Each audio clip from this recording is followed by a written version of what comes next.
Birame Mbissine Sène daa bindaatoon recours moom El Hadj Ndiaye Joal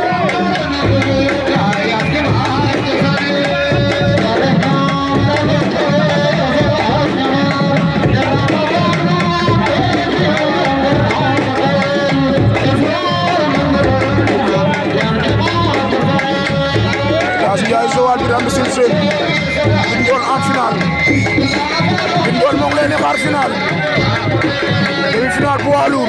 Birame Mbissine Sène El Hadj Ndiaye Joal ku ci daan am Mbindool El Hadj Ndiaye am na benn avertissement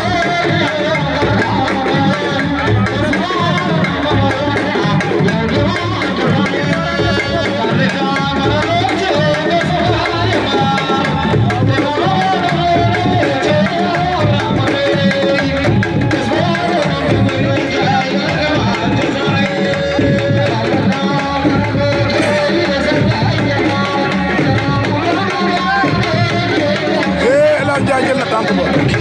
El Hadj Ndiaye Birame